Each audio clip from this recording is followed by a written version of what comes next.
Keeper stars Tatiana Maslany and Rusev Sutherland, and it comes in at 52% on the tomato meter. That doesn't bode well, but it's directed by Osgood Perkins, who directed Monkey and Longlegs last year. So, it seems like it should be a good mix, right? And it tells the tale of a romantic anniversary trip to a secluded cabin that turns sinister when a dark presence reveals itself, forcing a couple to confront the property's haunted past. Now, the trailers for this sold me because I like Tatiana Maslany, and it does look like there's some kind of weird entity that has possessed this cabin, and it works well with the creep factor for sure in that aspect of the game, but the movie suffers in its pacing.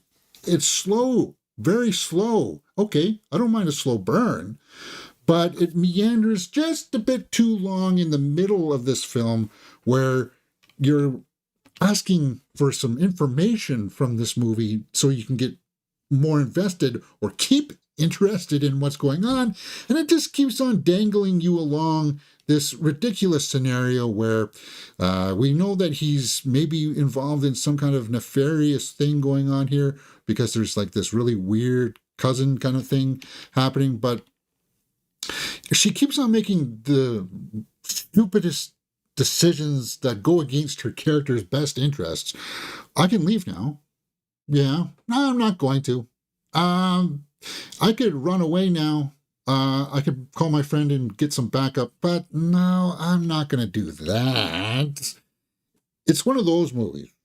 And it's just a little bit lackluster. So I'm kind of, I got to say that I kind of lean towards the not so good. Not the 52% not so good, though. I think it's the acting is the standout here from Tatiana Maslany. She's always good. Even in She-Hulk, she was the best part of She-Hulk, and it was good to see her being showcased here in this film. But the movie just, it doesn't really stick the landing either. We know from the beginning they established that there's some kind of ghostly entity here, some kind of supernatural threat. And look at all that blackness that they've got going on there at the end of this trailer.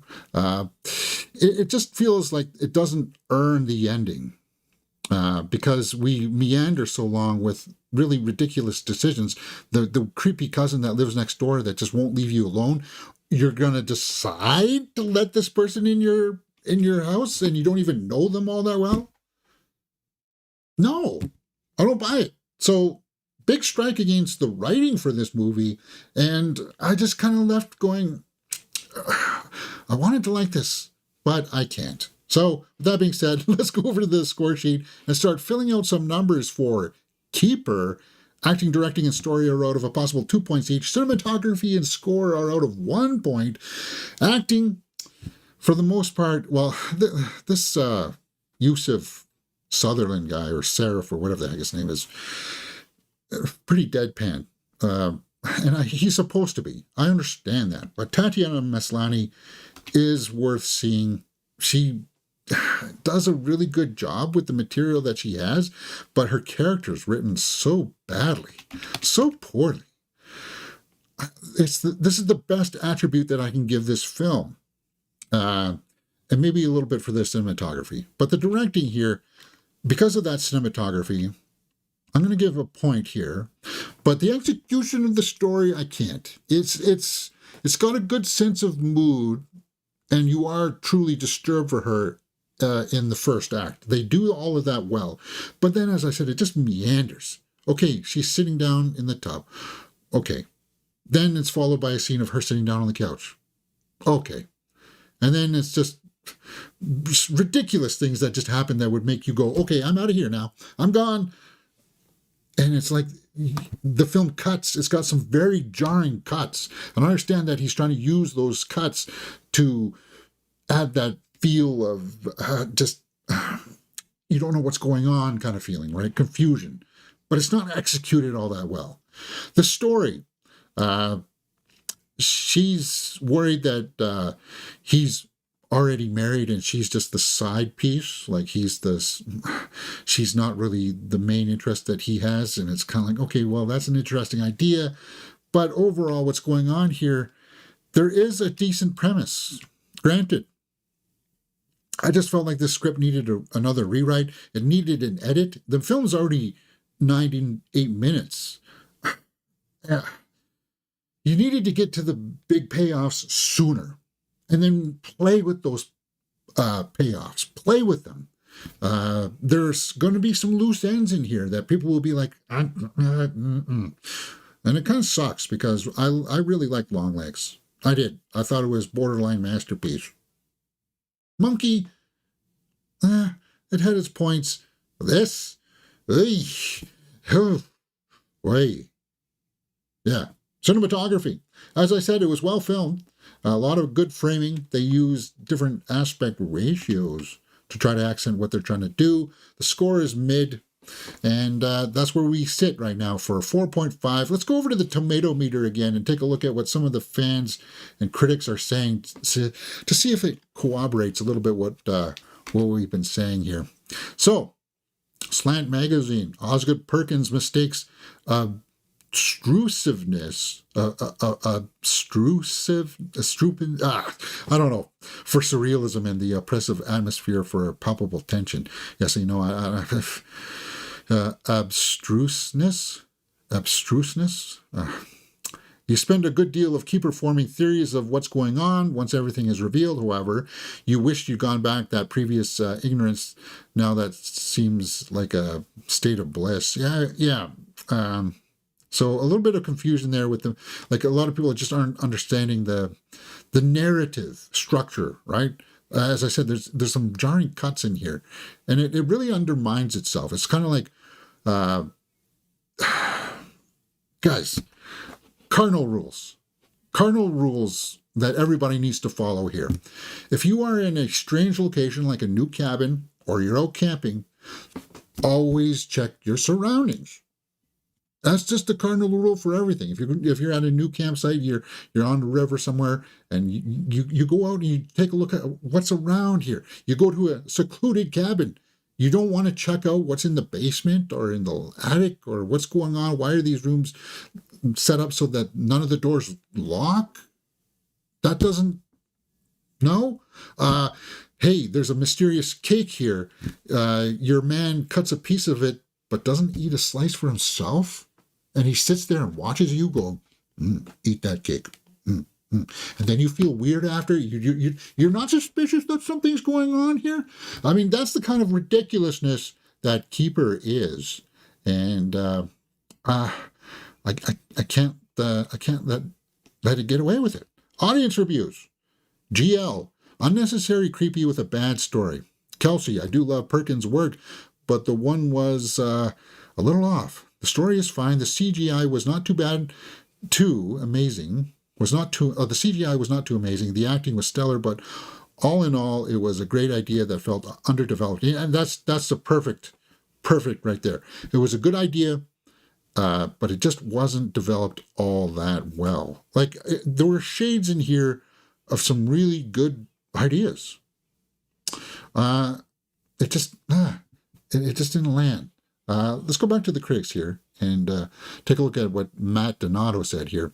It's intriguing until it's not, letting an undercooked and underconceptualized dessert taint the whole meal. Yeah, and he's talking about the payoff there. He's talking about the payoff that this movie has. It doesn't feel earned because we're going to some really weird stuff with the supernatural. And it's like, well, we didn't really tee this up as well as we could have, and it just gets so bizarro. And I like bizarro, I really do. Bibiani says a slapdash effort from an otherwise great artist. Yeah, you kind of see where I'm going here. It's kind of a disappointment. That's probably the best way that I could say I can say about this. Like there were shades of that movie Bring Her Back. You know, of them being in the house and there's some kind of weird psychic thing going on, supernatural thing, and it's kind of like I don't know. It's an eerie feeling. It's an eerie feeling here that's going on with Keeper, but it's just it didn't land, man, and it stinks. It really stinks. So with that being said, let's not drag this out a little any more than we have to. Let's go back to the watchability factor. We're sitting at 4.5. If the premise alone caught your eye, I would say check it out. Otherwise, you can wait for streaming for this. You really can. In fact, is it cinematic enough for me to say, go see this on the big screen? No. Wait for streaming. 5 out of 10 for Keeper. What do you guys think? Let me know in the comments below, and we will talk about it. Hey, if you like this kind of thing, we are also going to be reviewing Christy and The Running Man right here on Mirror Domains.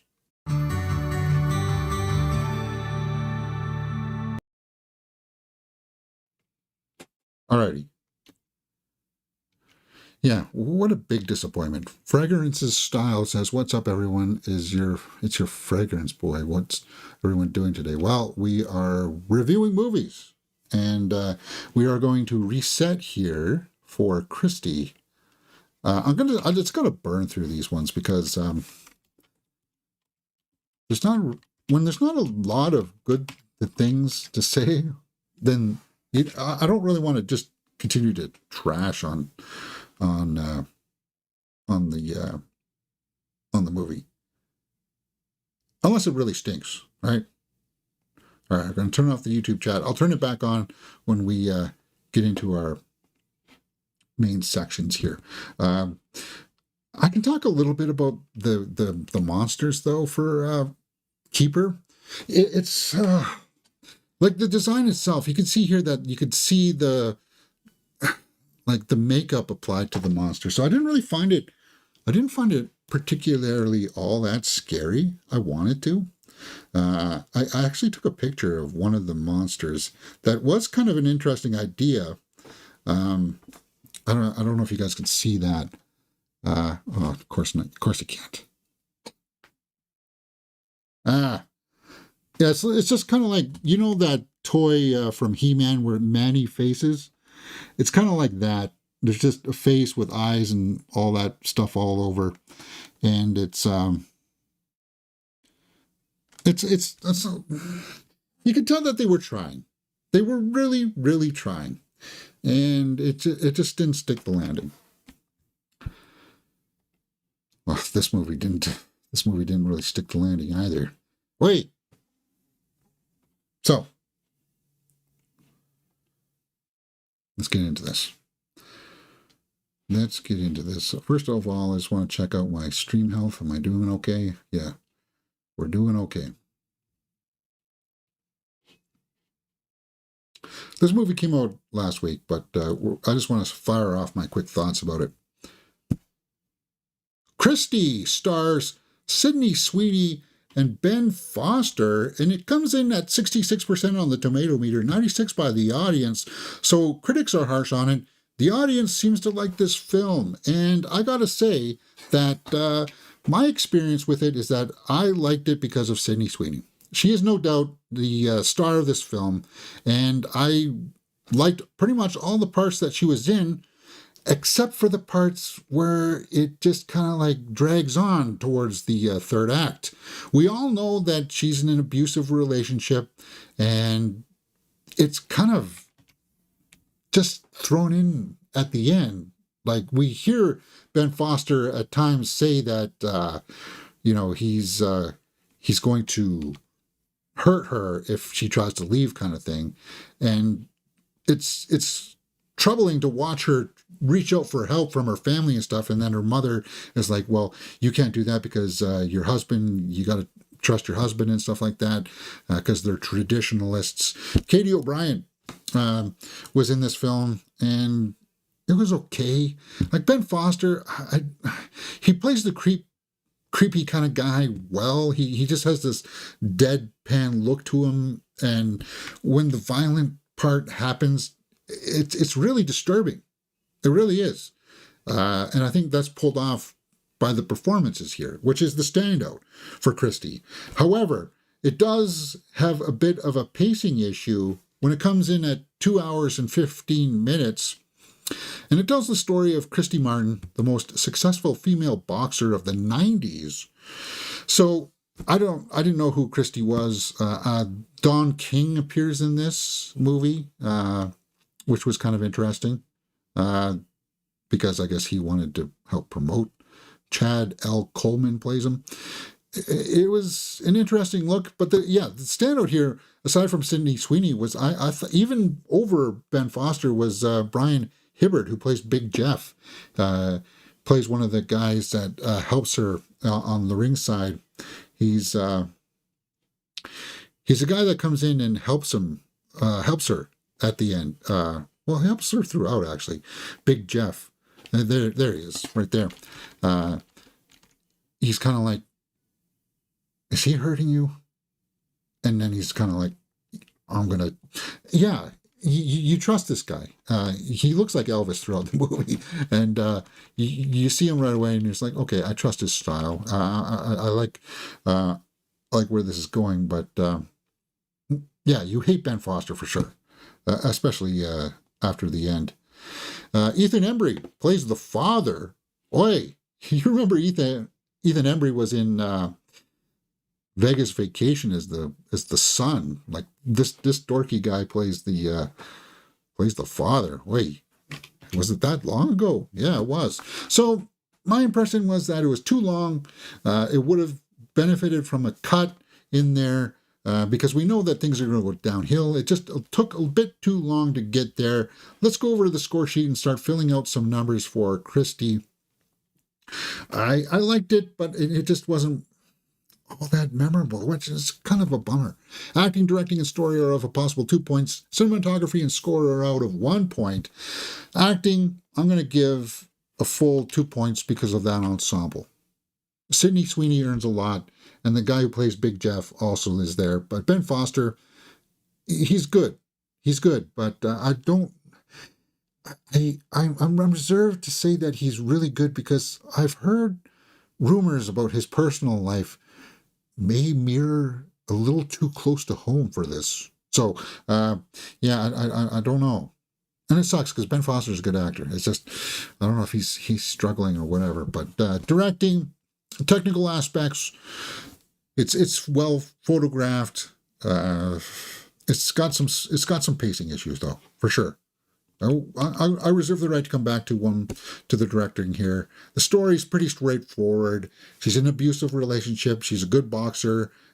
She really wants to become a really good boxer herself. So you admire her passion, her conviction for this.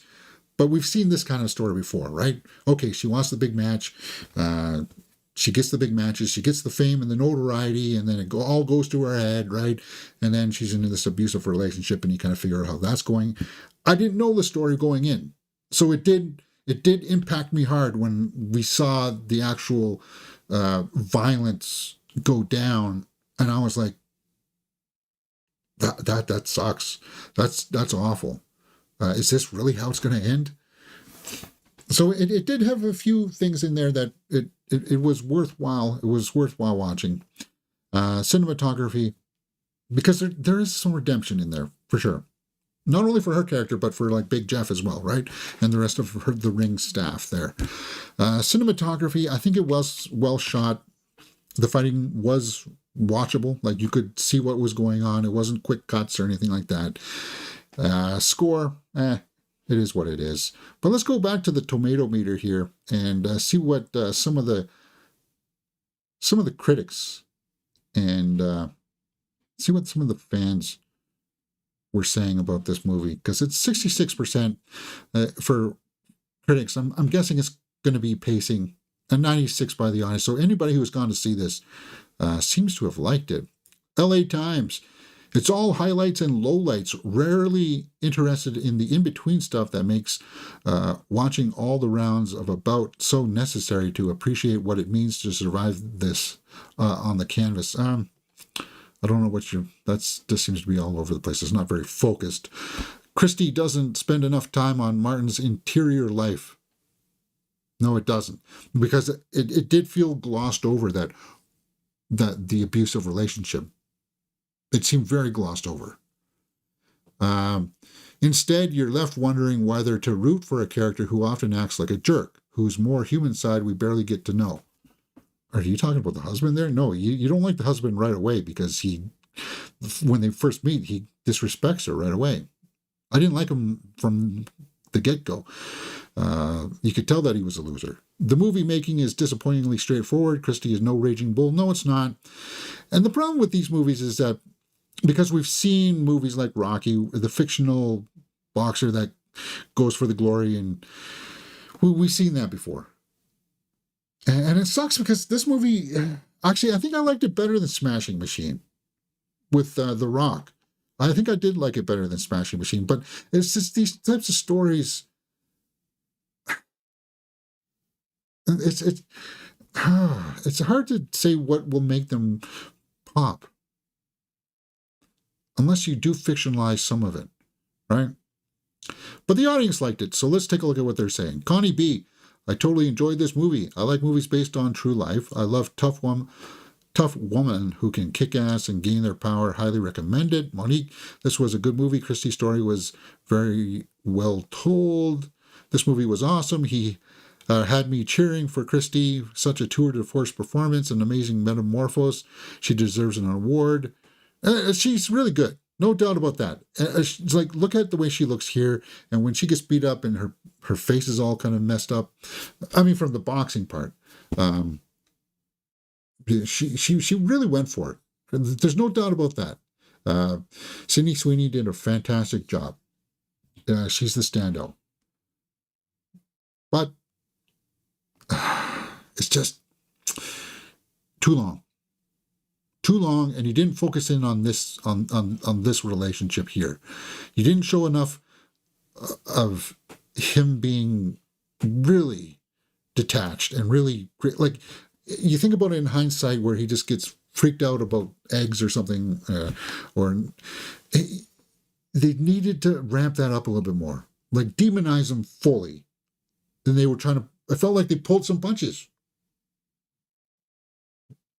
Yeah. And that's not good. You don't want to do that. Christy, let's wrap this up. Let's go back to the score sheet and fill out a watchability factor. Do you need to see this on the big screen? No. And most people didn't because it came out last week and nobody went to see it. It's kind of a big disappointment, which kind of sucks because Sydney Sweeney did a good job. But when it comes out on streaming, guys, I think it is worth the look. 6.5 right now for Christy. Could I possibly give more? Yeah, it is graphic at points, and I'm going to give that to the directing. Because, yeah, 7 out of 10 for Christy. There it is. What do you guys think? Let me know what you thought about it in the comments below, and we will talk about it. 7 out of 10. All right, if you like this kind of thing, come join us for reviews for The Running Man and Keeper. One good, one kind of, well, let's talk about it right here on Mirror Domains.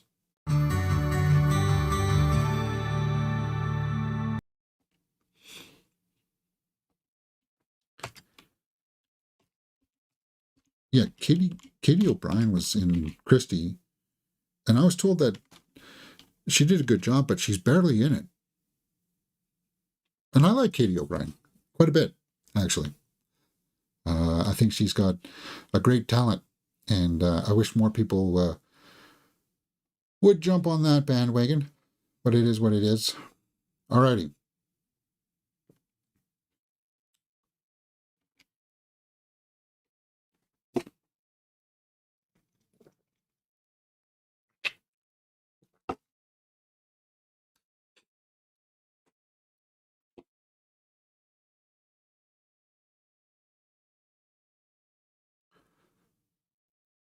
Yeah, I'm just going to refresh my tomato meter page for Running Man because it doesn't seem to have an audience score just yet. All right.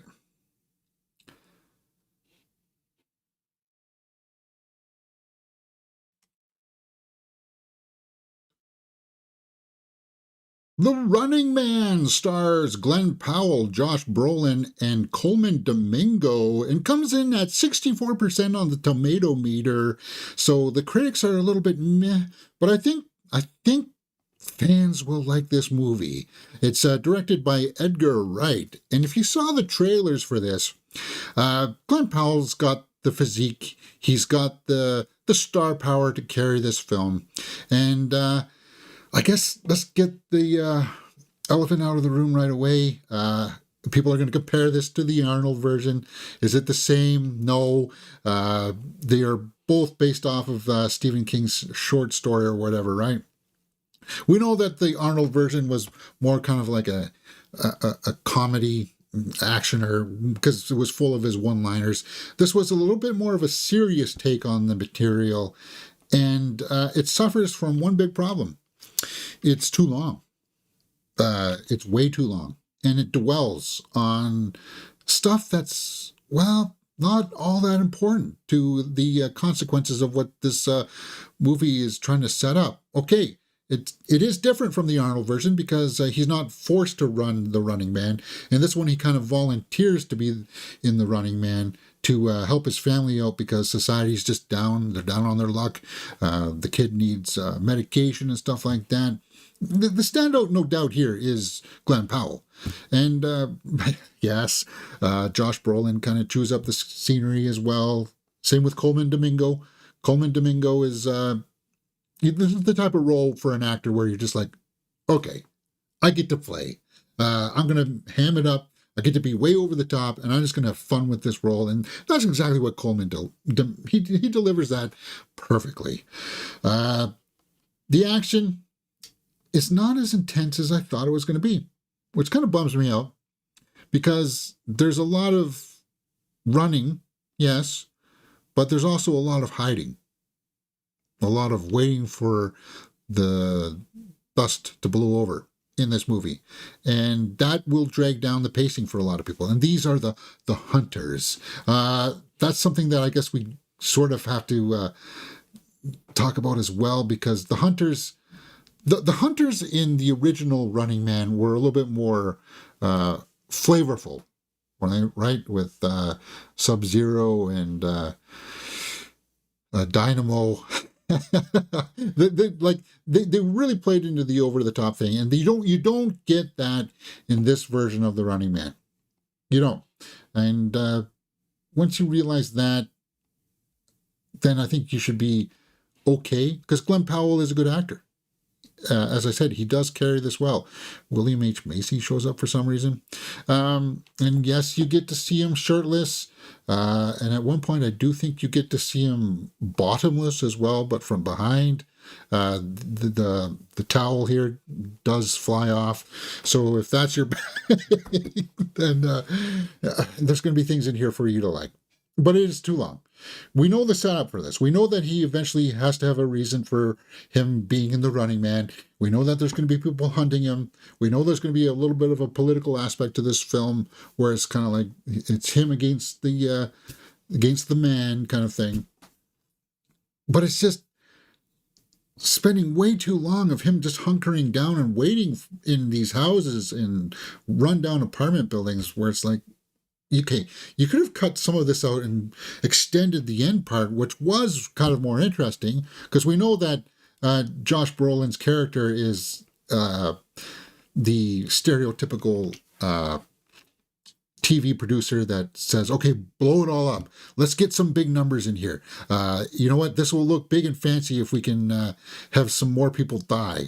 And it's been too long to get there, to get us to the point where it's like, oh, okay, now we can finally watch some people die. It was missing a little bit of the Edgar Wright flair, I felt, as well. Like, his humor was in there, but it felt dialed back. And I would have liked to see him just go full tilt. Just go full tilt. Cut this movie down to about an hour and 45 minutes. I don't know what business this movie has being 2 hours and 13 minutes. Oi, yeah, it's not that, guys. It needed to be cut down. But overall, I found myself enjoying 70% of this movie. So, with that being said, let's fill out the score sheet for The Running Man. And if you don't know how this works, acting, directing, and story are out of a possible 2 points each. Cinematography and score are out of 1 point. So, with that being said, the acting, as over the top as it is, and Lee Pace here as one of the bad guys. Kind of a waste, but I wish we saw more of it. That's all I'm saying. I wish we saw more of it. And in fact, there is some good scenes in here that Powell has to stretch himself, and I'm glad that Edgar Wright allowed him to stretch as an actor. And there's one really, really good payoff in the plane at the end when he's kind of, I'm gonna give acting 1.5. There's nothing in here Oscar worthy. Directing, the technical aspects is well shot. But it falters in the execution of the story, because while it's an interesting setup, I'm kind of more interested in watching the other games that he was trying to try out for, because there are other games in there where it's like you got to run on this wheel and stuff, and if you fall off, and then you're going to get hurt. I would have preferred to see that over The Running Man, because the hunters just weren't all that interesting. It's kind of like having the Crow movie without the bad guys being all colorful. And it's just like, oh, yeah, we just saw a movie like that. We just saw the Crow remake like that. So it's kind of like you missed the point here, guys. You didn't understand the assignment, Edgar Wright, is what I would say. But then there are going to be the detractors out there that'll be saying, but it was more faithful to the source material than the Arnold version, James. Doesn't that make it better? Well, it also has to be entertaining. Yeah, Glenn Powell was entertaining. Josh Brolin kind of made me want to watch Weapons again, though, because he was so much better in that. But that being said, the story, it's pretty flat. It is. Glenn Powell does the best he can with the material, though. Cinematography, I am going to give a full point to, because it's well framed. And you can see the action. It's not quick cuts. I'm so happy we're done with the quick cuts. And we're done with the shaky cam as well. It's nice to see things nicely framed. It really is. Like, that's something that will never get old. The shaky cam stuff, when you watch some of those Jason Bourne movies now, it seriously dates the film. It doesn't keep it in that long kind of format where you can just like, okay, I want to revisit that, but I wish it was not like that. But anyway, I'm digressing here. Score. Were there needle drops in here? Not really, no. It was serviceable. So we're sitting at 5 out of 10 for The Running Man with Glenn Powell. Let's go back to the tomato meter here and take a look at what some people are saying. See if it stands up to scrutiny here by the critics. 64%. Travelers Take, 2.5 out of 4. Glenn Powell runs for his life to win a reality TV jackpot in a remake of Stephen King's story, blah, blah, blah. Yeah, you didn't say anything useful there at all. Time Magazine, The Running Man is just a slog. Slog, huh? Pretty strong words. Sean Chandler, while it may lack Edgar Wright's usual directorial flourishes, it's still a fun and thoughtful popcorn film. I just wish it wasn't 2 hours and 13 minutes. That's all I kind of take away from it. Audience scores, though. It was good, entertaining. I'm glad it wasn't all sci-fi. Stick with the original, Christopher E. says. Yeah, I'll watch the original over this one. It's just too long. It really is. The movie was entertaining. Feels like it was missing something. Yeah, it was missing more interactions with the other runners. Because you were rooting for them to work as a team to, deal with the situation, right? He doesn't run at all, actually run with the other runners. Yeah, that there's something there. But James, that's not how it was in the original story. Well, story. It's just this movie was half written. When it got to the Scott Pilgrim versus the World part, it was out of place, unnecessary. Okay, he's talking about Michael Cera there, right? Great action movie. Of course, predictable in the fact the hero must win, but still highly enjoyable. And then there's just too many Deus ex machina stuff. Deus ex machina stuff towards the end, where it's just kind of like, really, guys? Really? We're just going to gloss over that and say, story's done. That's what it does. That's literally what it does. It's kind of like, oh no, the plane is going to crash. Cut. Everything's okay now. There's our hero just waving at us. What? It's like, oh, he got off. Yeah, didn't you see that little thing there and the little ejection? It's like, what? No. So you see, I want to give it a pass because of how good Glenn Powell is in this, but I can't. I can't. Matt Donato says, it's a jumbled of well-intentioned rebellion and confused execution, albeit with a splash of explosive excitement to keep us distracted. Without Wright's name in the credits, I never believed this was an Edgar Wright flick. Yeah, that's what I was saying. It was missing some of his flair. It just made me want to watch some of his other films. Richard Krause, a survival thriller that puts a human face on the story themes of economic coercion, personal sacrifice, and class inequality. The Running Man is slick, high-energy satire laced grim social messages. Yeah. It's kind of a letdown. Jeremy Johns, this is my least favorite Edgar Wright film. No, I think, well, guys, I'm sorry. You know what my least favorite is. I'm not going to tell you what that. I'll tell you my favorite. My favorite is still Last Night in Soho, and we watched that right here on this channel. We did a full live watch along for that. Last Night in Soho, I think, is borderline masterpiece.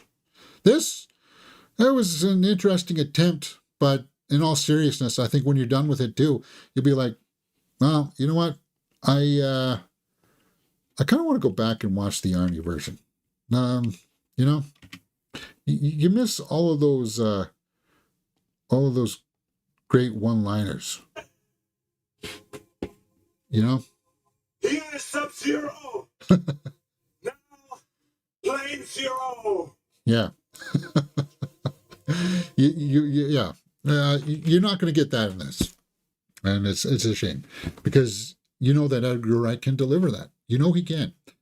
All right, guys, that's it for me. Let's turn on some live chat, and then my my final score. My watchability factor is out at 2 points. So when I watch this, if you're an Edgar Wright fan, check it out. If you are a fan of this premise and want to see what they're going to do with it, 6 out of 10 is a generous number for me, I think. Glenn Powell's a standout, but I don't anticipate that I would ever watch this again. I don't think I would ever do a watch along for this. It's just, it feels like, yeah, it was totally missing something. And it wasn't Glenn Powell's fault at all. 6 out of 10 for The Running Man. What do you guys think? Let me know in the comments below and we will talk about it. Hey, if you like this kind of thing, we also watched Keeper and did a review for that. That's up on the channel right now. And as well as the review for Christy is out right here on Mirror Domains.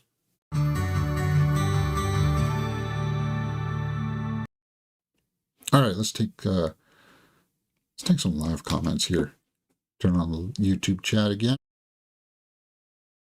Whoops. That's not the YouTube chat, James. Down here is. Byford Dobb says, you're missing a great season of Survivor. Well, I'm also missing Hell's Kitchen, aren't I? It's just between work. I was hoping that I would be able to do these, get back to doing the movie news and everything, but between work and going to school right now, it's just my plate is so full. The few hours in the day that I've got time to just to sit down and relax, I want to play chess or World of Warcraft and just turn off my brain and just, okay, that's it. Survivor. I'll try to be back for the All-Star season next season. But you know what? The last season that we watched, it started off so well. And then the editing destroyed me by the end. It did. It really dispirited me. So I would have started watching Hell's Kitchen if I had known that it was on. I guess I wasn't paying attention to the Gordon Ramsay feed. All right. So the only other movie that was opening up this weekend was Now You See Me, Now You Don't, which I may see tomorrow. I'm not sure. 58% there, 82% by the audience. I saw the first one in the theater, I think. I saw the second one on streaming. This is just a property that it doesn't wow me. I like the cast. I like Isla Fisher. It just seemed pompous, arrogant. Oh, these are the only illusionists that can pull this off. And it felt too staged for everything. It didn't feel, it felt too glossy.